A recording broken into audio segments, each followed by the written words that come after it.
I sent my boyfriend a message. What are you doing right now? My boyfriend Jason replied instantly. At home, cleaning. He sent a photo right after. It was a familiar room, spotless and tidy. What he didn't know was that I had already turned on the surveillance camera. He wasn't lying. He really was at home, busily cleaning, but then the question arises. Who is this other Jason standing right in front of me? I had noticed him when I walked out of the office building. Another Jason, laughing and chatting with friends as they entered a cafe. Strange. Jason had told me he'd be staying home all day and wasn't going anywhere. I was about to call out to him when a message popped up on my phone. Jason, some food in the fridge is expired. Should I throw it out? Me. Now. Jason. Yeah. I looked up at the Jason in front of me, then back at the message on my phone. So I asked the earlier question. The answer was obvious. Only one of them was the real Jason. Did I pull my hat low and sat down in a corner? Moments later, I heard Jason's group talking about me. Jason, are you really going to mess with Cindy like this? You're savage, one of his friends said with a smirk. Tired of the relationship already?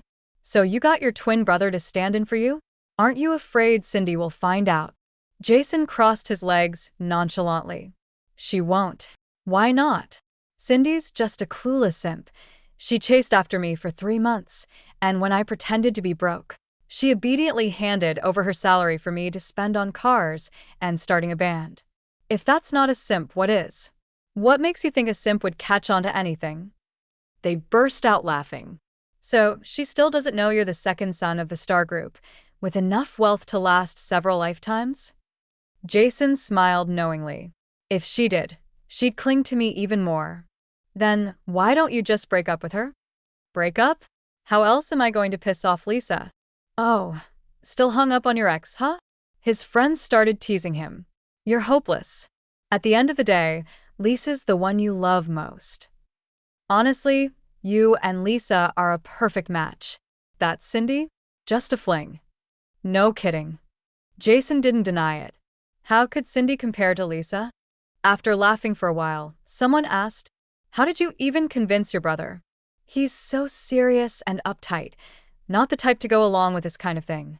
Jason replied, I told him if my little act of pretending to be broke and dating Cindy got exposed, it'd hurt the company's reputation. No wonder. Your brother only cares about the company. So, when are you planning to dump Cindy? Soon. Jason stretched lazily. As soon as Lisa wants me back, I'll drop Cindy. Can you even shake her off? She's like glue. I'll just have my brother do it. He's perfect for this kind of cold-blooded task. You really trust your brother that much? Jason smirked confidently. Of course. My brother? He's been alive for over 20 years and hasn't even touched a woman. Pretty sure he's incapable of love or desire. Oh, really? I lower my eyes, lightly touching the fresh love bite on my neck. I had noticed Jason's change a while ago. He used to be all about cars and his band, always carefree. But half a month ago, his personality suddenly shifted. He stopped rushing out every day and coming back drunk. Sometimes I even saw him sitting quietly with a book. That was odd. Jason had never touched a book before. I told him, you've changed. He just asked, isn't this better? It wasn't bad. In fact, it was great. Because I'm all about appearances. Jason could change however he wanted, as long as his face stayed the same. I liked him purely for that face. Nothing else about him mattered to me. If anything, his newfound calmness only made me like him more. So I deliberately ignored the changes and convinced myself everything was fine. Jason's brother. What was his name again? Oh, right, James. The supposedly serious and uptight perfect aired. I walked into the house with a bag of grapes. Dinner was already on the table. There's your favorite spare ribs, James said. You cooked this yourself? Of course. I'd heard that James had started managing the family business right after graduation. Compared to his free-spirited brother, he was the true golden child. Yet those clean, elegant hands were now busy cleaning and cooking to keep up this elaborate lie. I stared at him for a long time. James asked, what's wrong? Have you been working out lately? Why do you ask? He was still alert. Your arm muscles seem more toned than before. He instinctively pulled his arm back. Just did some casual weightlifting. Good. Muscles are a man's best dowry. He sighed. But you once said honesty is a man's best dowry. And are you honest? James fell silent. I smiled mischievously and popped a peeled grape into his mouth. He ate it, caught off guard. James forgot his brother was allergic to grapes. It wasn't the first time he slipped up. Last night, I got drunk and tried to seduce him. James didn't move. Frustrated, I asked, "What's wrong with you lately? You won't even touch me. You just recovered from a cold. Take it easy. If you can't even meet your girlfriend's basic needs, what good are you? Just wait a little longer." Wait for what? Let's break up. I'll find someone who's up for it. No. He instinctively denied it and hugged me from behind, like he was provoked by what I said. James kissed me hard, his hands roaming lower. In my daze, I looked up at him. And those calm eyes was a reckless madness, as if he were crossing a moral line. Jason had never looked at me like that. For the next week, James and I maintained this arrangement. Whenever I needed him, he came to me. But we never crossed the final line. Tonight, I went to bed early. Around 9, James's phone rang. He thought I was asleep and took the call directly in the living room. The bedroom door was slightly ajar. "Brother," Jason's voice was faint but audible. "Do me a favor, break up with Cindy for me." James didn't respond immediately. Half of his body was shrouded in shadow, radiating a quiet authority. This was the real him, stripped of all pretense. "Please, brother. Otherwise, Lisa won't stop crying." "Jason, how can you justify this to Cindy?" "What's there to justify? I was just playing around with her, using her to make Lisa jealous. Now that Lisa's upset, of course Cindy has to go. I can't do this for you. You better get over here and apologize to her yourself." "Don't, please," Jason, sensing James' growing anger, hesitated. "What if Cindy threatens to kill herself?" "What? She loves me so much. What if she finds out the truth and jumps off a building? If there's a death, we're all screwed. She's not that kind of person. But what if? Who's going to take responsibility? That's a human life." Jason's slippery tongue was in full force. "Anyway, I'm counting on you, brother. Hurry up and get it done. I need to go comfort Lisa now." I was enjoying the show when suddenly the bedroom door swung open. James stood at the doorway, his tall frame casting a shadow over me. "You heard everything?" There was no point in hiding it anymore. I smiled and nodded. "Yes, I did." "You're not surprised?" "Not at all."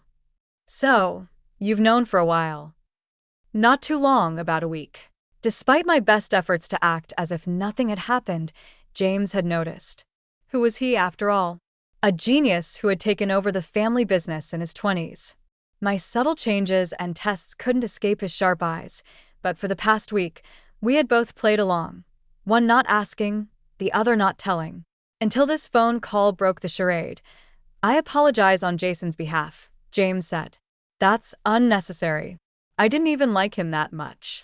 James seemed slightly surprised but didn't press further. He simply asked, "How much money has he taken from you?" "I'll compensate you tenfold." "Sure. I'll send you my account number." Soon, I received a notification of a deposit, far more than 10 times what Jason had taken. But that wasn't all I wanted. "James, I have one more request." "Go ahead. How about giving us a try?" James froze, seemingly unable to believe his ears. I calmly shrugged off my jacket.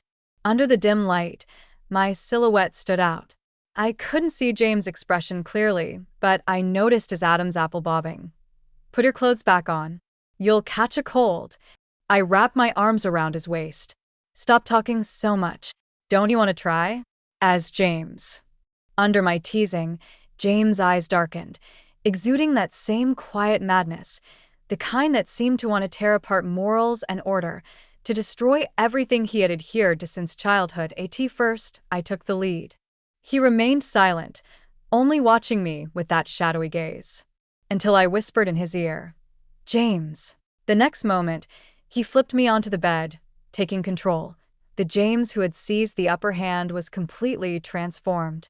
He was both a ruler and a beast, no longer hiding the differences between himself and Jason. As his jacket came off, his veined muscles became visible. I couldn't handle it, tears streaming down my face as I begged for mercy. James soothed me gently, but didn't relent. For the first time, I realized how pleasurable this could be. What kind of miserable days had I been living during my time with Jason? It was past midnight when James carried me to the shower. That's when the phone rang again.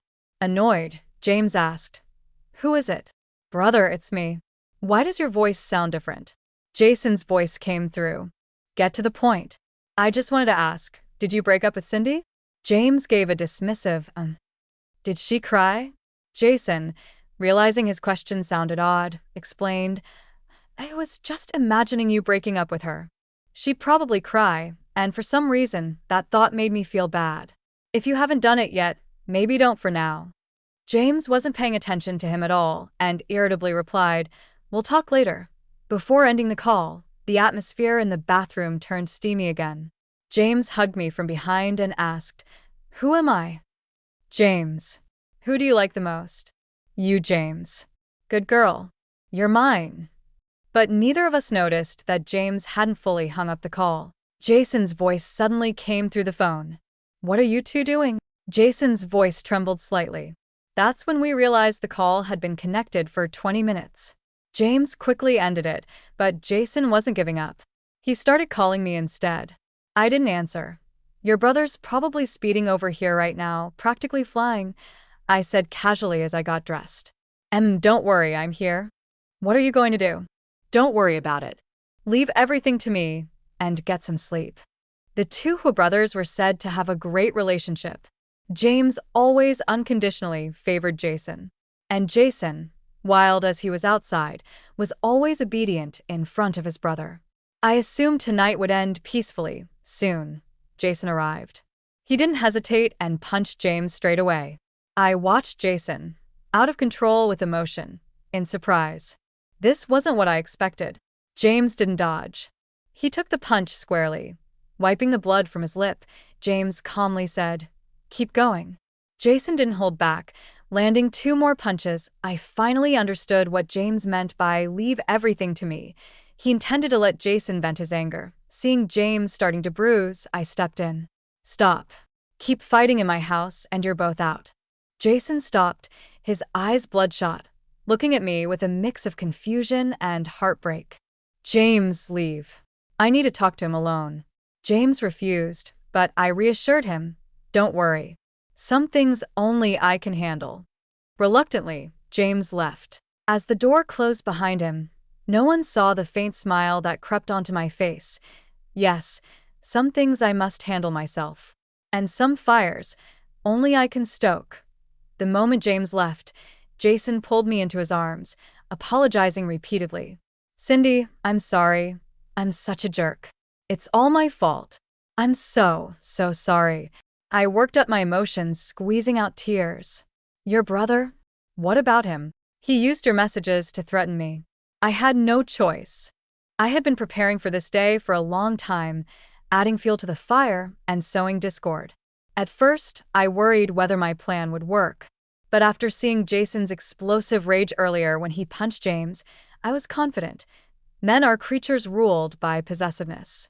Even if Jason didn't like me that much, as long as he considered me his, he wouldn't allow anyone else to touch me. Not even his own brother. As for James, I never trusted him from the start.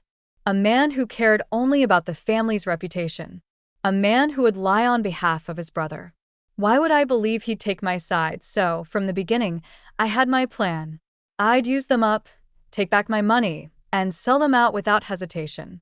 Neither brother was innocent. After a tearful outburst and an emotional performance, Jason's anger reached its peak.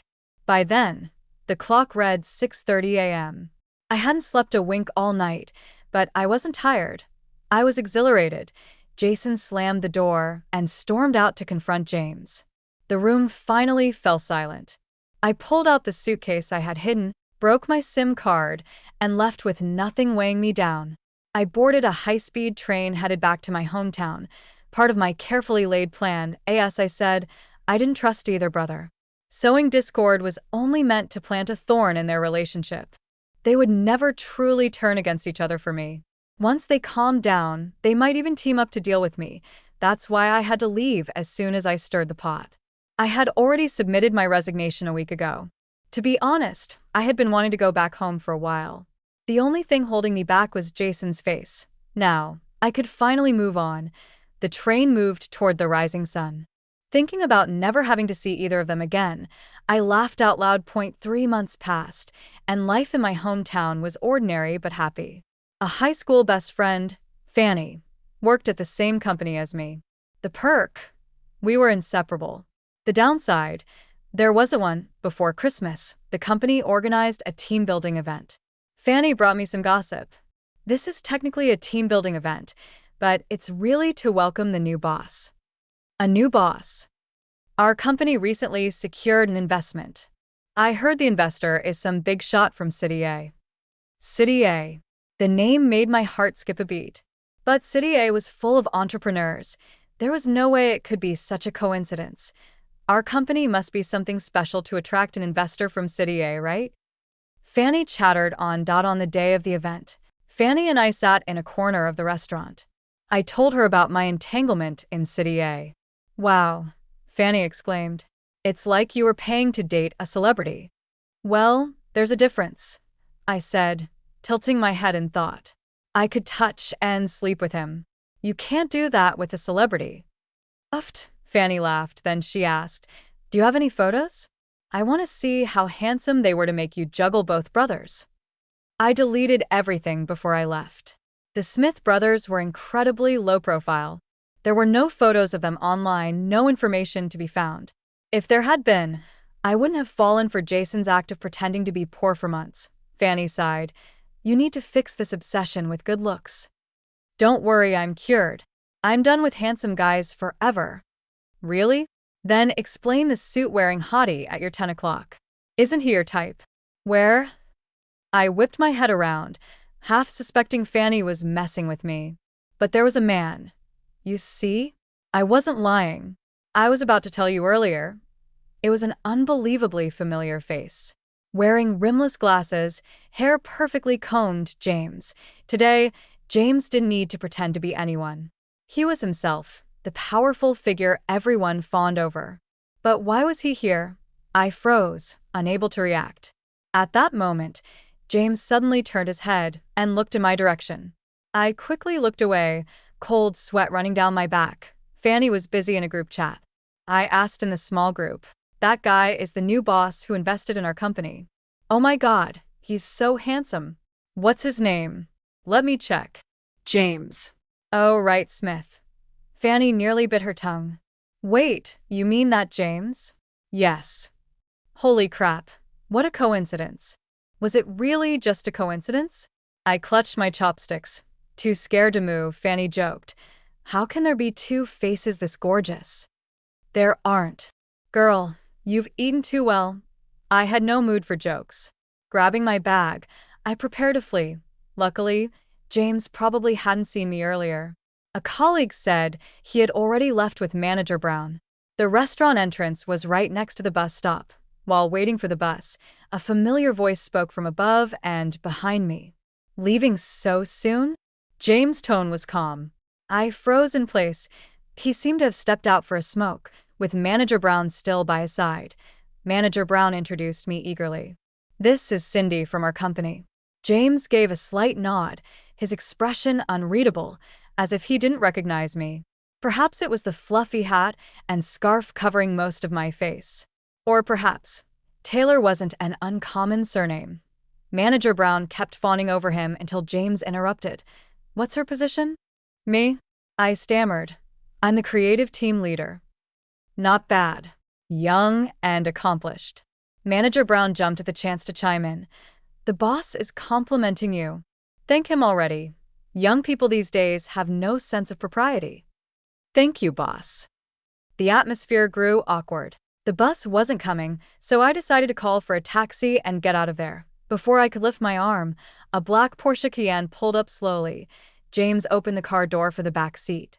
Cindy, let me give you a ride. At this point, if I still believed he hadn't recognized me, I'd be an idiot. I turned to run, but James grabbed my wrist. Cindy, do you treat all the men you've slept with so coldly?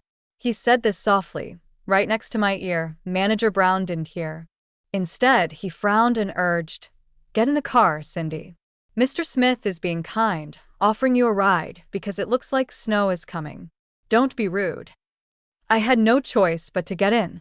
James sat beside me, while Manager Brown took the passenger seat.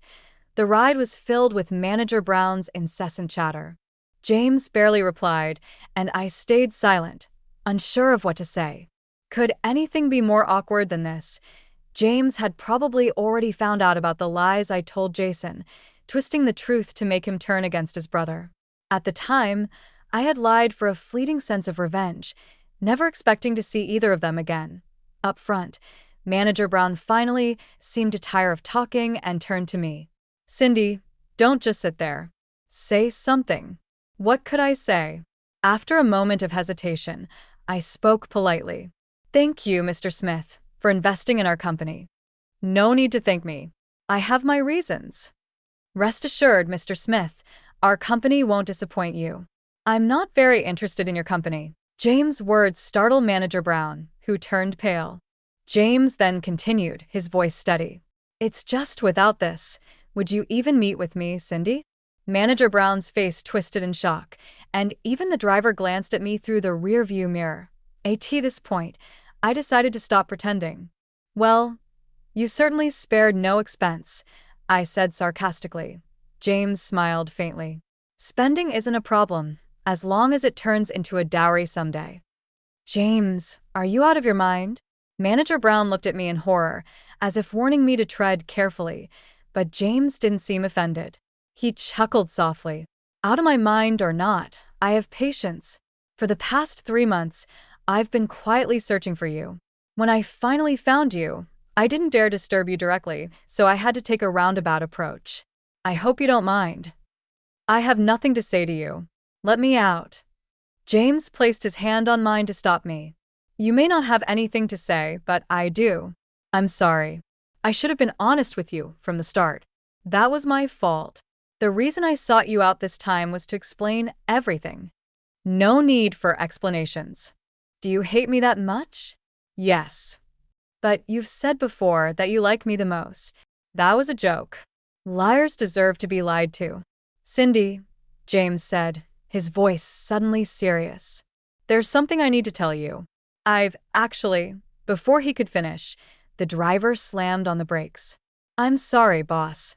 The driver stammered, sweating. I think I just saw the second young master." During the commotion, I took the opportunity to get out of the car. Whatever James had been about to say, I didn't hear it on the way home. I couldn't shake the feeling that someone was watching me. But there were plenty of people around, so I brushed it off. The next day, I went downstairs to take out the trash. Suddenly, I saw a familiar figure. I stopped mid-sentence. Because it wasn't James standing before me. It was Jason. Jason's features were sharper, more unrestrained than James. There was no mistaking it. "Cindy," he said, taking a long stride toward me. "I've been waiting for you." "What do you want?" I wanted to apologize in person. Hearing those words from the mouth of the second son of the Smith family was no small thing. I'm sorry for pretending to be poor.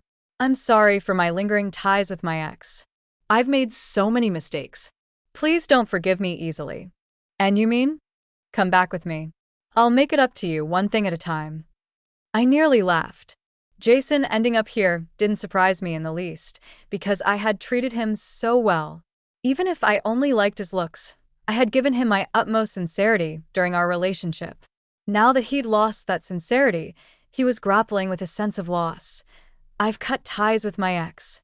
"You can check my phone anytime," Jason said, holding out his phone to me, but I didn't even want to look. "I don't care what you do, just don't bother me." Jason froze, his raised brows slowly falling. Not giving up, he tried another approach. "I bought the apartment you were renting. You left some things behind. You should come back and take a look." "I don't want any of it. Not even the photos?" He pulled out a thick envelope. You used to love taking photos of me. Each one was so carefully shot. It's my fault for not cherishing your efforts. He pulled out a photo and asked softly, Are you really giving these up too? Yes, I don't want them. Cindy, don't let your hard work go to waste. Please, I'm begging you. Hard work. I grabbed the photos and threw them into the air. Like snowflakes, they drifted down, scattering across the winter ground.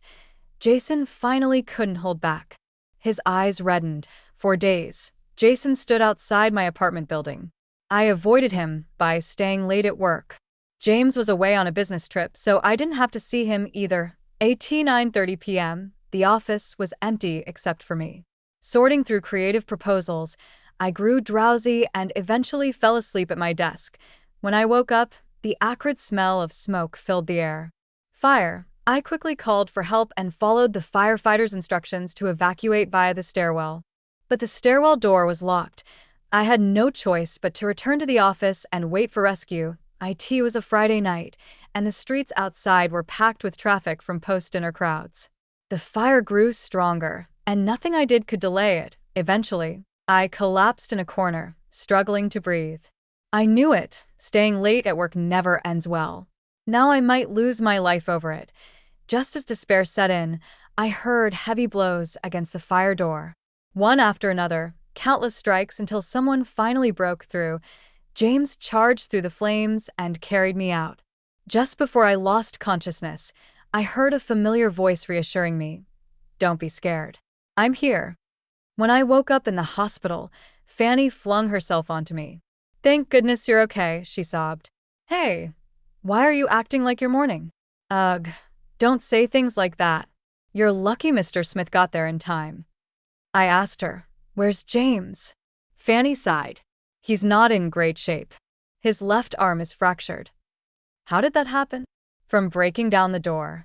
I froze. I vaguely recalled the heavy fire door, now realizing James had rammed through it with his own body. Can you imagine how painful that must have been? Fanny whispered in my ear. And he still managed to save you while enduring it. Is he really as bad as you say he is? I jumped off the hospital bed and went to find James. His left arm was tightly bandaged, and he sat by the window, calmly reviewing work documents. When he saw me, James sent everyone else out of the room. Are you feeling any discomfort? He asked. I'm fine. If anything feels off, let the doctor know immediately. I couldn't help but ask, weren't you on a business trip? I landed at 8 p.m. When I heard you were working late, I decided to check on you. Luckily, I made it in time. His tone was warm and steady, with no mention of his own injury. Do you realize how dangerous that was? What if you couldn't get out either? Then it would have been perfect. I'd stay and burn with you. Can you stop joking at a time like this? James said, You seem tense. If you don't like jokes, I'll stop. I looked at him with a complicated expression. You're worth so much. Why would you risk your life for me? Saving you doesn't require a reason. Before my brain could think, my body acted. James, you're such a strange person. First, you lied to me, and now you've saved me. Why do you think I lied to you? For your family's reputation, obviously. James looked startled. Who told you that? I was equally surprised. Isn't that the case? Cindy, if I wanted to protect our family's reputation, there are a million easier ways to handle it. Why would I choose the hardest path? Do you really not understand? Then let me ask it differently. Go ahead. Have you truly not noticed?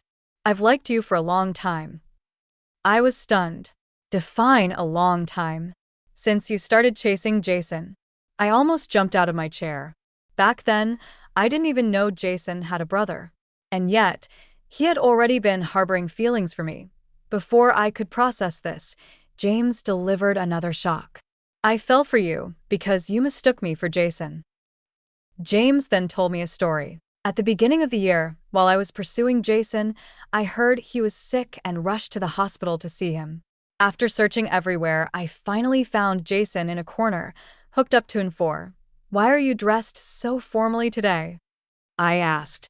Jason silently looked at me, not answering. You actually look quite good like this. Oh, are you hungry?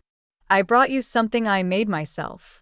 James had initially intended to tell me I had the wrong person, but when I opened the lunchbox, he reflexively swallowed. He was starving. After a long, busy day, he'd only just found time to get in for, sitting in a corner because he hadn't even opened his private room. His assistants and secretaries had all been sent off to help with work. A simple homemade meal was exactly what he needed. To ease his boredom, I chatted with him, keeping him company. Gradually, James opened up and began responding to me. For the first time, the hours hooked to and four didn't feel so unbearable. As we parted that evening, he asked me, "Can we meet again?" "Of course. I like you, you know that. Just message me whenever you want to see me." James paused, then let out a quiet, disappointed, "Oh." He had no right to contact me. My concern was meant for Jason. As for why I hadn't found Jason at the hospital, he wasn't the one who was sick. It was Lisa. Jason had been staying in her room, keeping her company. Later, I even asked Jason how he enjoyed the meal. "Very good," he replied. Of course, Jason hadn't eaten it, but he knew who had. Not wanting me to know where he'd been that day, Jason told his first lie and even coordinated with James to cover it up. At the time, James had been preparing to add me on social media to compete fairly for my affection. But hearing Jason's request, he looked up in disbelief. "You lied to her? Bro, she really likes me. You don't want her to cry if we break up right after she confessed, do you?" "You too?" "Yes, we just got together yesterday." That day, James said nothing for a long time.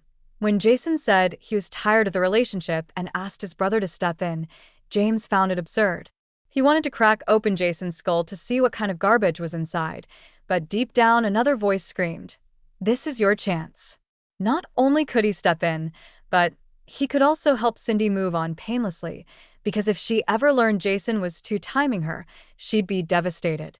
But if she shifted her feelings to James instead, she wouldn't have to endure that heartbreak. The temptation grew like vines, almost toppling the moral structure James had upheld his entire life.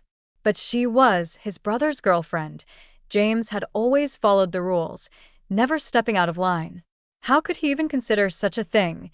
He decided to meet Cindy, thinking if he couldn't get past his guilt, he'd refuse Jason's request. But when Cindy smiled and took his arm, his morals and principles crumbled. He began to indulge in this feeling, wishing he could always stand by her side, hoping Jason would never come back. Sometimes, James felt like a shadowy serpent, wanting to coil around her tightly and never let go. No one knew this darker side of him but himself. After hearing James' confession, I finally understood why his gaze often carried that strange intensity. With a gaze filled with restrained possessiveness, James exuded the aura of a calm, yet quietly madman. James rubbed his temples and said, "Sorry, I hope I didn't scare you." "You didn't." Though I didn't want to admit it, I was drawn to this sense of forbidden attraction emanating from him. Unfortunately, after that day, James reverted to his composed, aristocratic demeanor. He was polite, reserved, and methodical in pursuing me. It was as if everything he had revealed to me that day was nothing but a figment of my imagination. The turning point came after the new year. James had gone back to City A, and I hadn't seen Jason in a while either. I assumed both brothers had returned home for the holidays, so when I saw Jason one evening, I was surprised. "You didn't leave?" I asked casually. "No." Jason looked a bit haggard, as though he hadn't been sleeping well. "Cindy, I've been trying to learn more about your past." "My past?" "I visited your elementary school, middle school, and high school. I saw your photo on the honor roll at your school. Back then, you were young, innocent, and very cute. That's when I realized how amazing you are, smart, beautiful, and highly capable." As he spoke, his expression grew increasingly dejected. Such an outstanding girl pursued me, yet I was blinded by family circumstances and failed to see your worth. It's all in the past. Perhaps because of the holiday mood, I was feeling generous. Be sincere in your future relationships with others and you'll be fine. Others? Jason lowered his head and laughed bitterly. As I was about to leave, he called out again. "There's something you left behind." I told you to throw everything away. It's the ring I gave you and your high school yearbook. I froze mid-step. No wonder I hadn't been able to find my yearbook recently. It was in City A. The yearbook was a relic of high school memories unrelated to Jason. I don't want the ring. Give me the yearbook. The moment Jason handed me the yearbook, he suddenly gripped my hand tightly. And me. I'm something you left behind too. Cindy, take me back. Jason's raspy voice carried a plea, his expression revealing a humility I'd never seen before. I coldly pushed him away. Not a chance. I took the elevator upstairs, and when the doors opened, I saw a familiar figure. James was standing by the window in the hallway. You're back too? I asked, startled. Two. When did you get back? Not long ago, just about half an hour. Why didn't you call me? I did. You didn't answer. At that time, I had been talking to Jason. I felt a pang of guilt as I walked past James. Then, I realized something. From where James stood, he could see exactly where Jason and I had been standing earlier. Great. He must have seen everything. After some thought, I said, Jason just came to return my high school yearbook. James' expression remained calm, but there was a storm brewing beneath the surface. I knew there was no way to explain Jason's grip on my hand without sounding suspicious.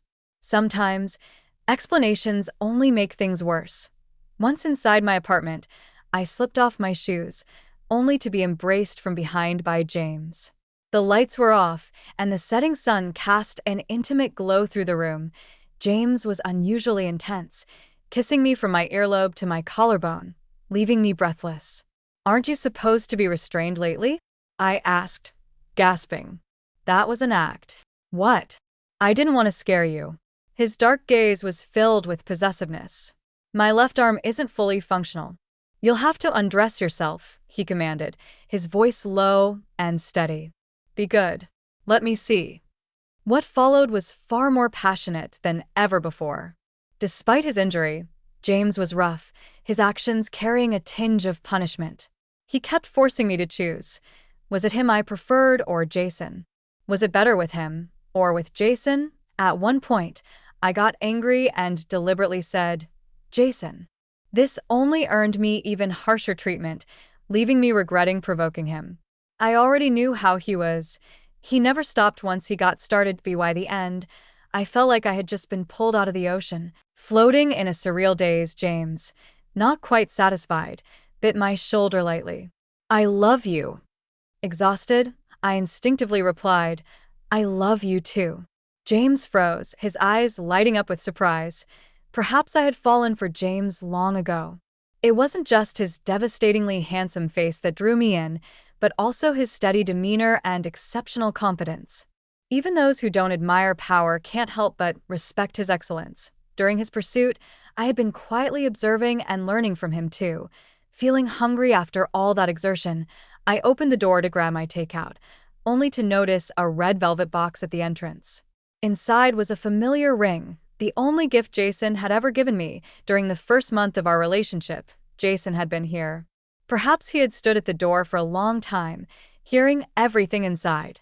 Each sound must have cut into him, shredding his heart. In the end, he left the ring behind and fled. James noticed my daze and asked, feeling sorry for him? I do regret something. What? He instinctively tightened his grip on his cup. If I'd known he was outside, I would have been louder. James let out a sigh of relief and smiled. How much louder? Should we try again so I can hear? After that day, I never saw Jason again. My relationship with James became unapologetically shameless. A year later, our company expanded its business to City A, and Fanny and I became project leads. Another year later, James and I got married. The wedding day went smoothly, save for one surprise. Jason was there. Of course, as the groom's younger brother, it was impossible to exclude him completely, though he wisely chose not to be a groomsman. Jason had changed a lot. Over the past 2 years, he traveled, learned, and matured. James had cut him off completely, offering no assistance. Jason lived a hard life, but managed to survive.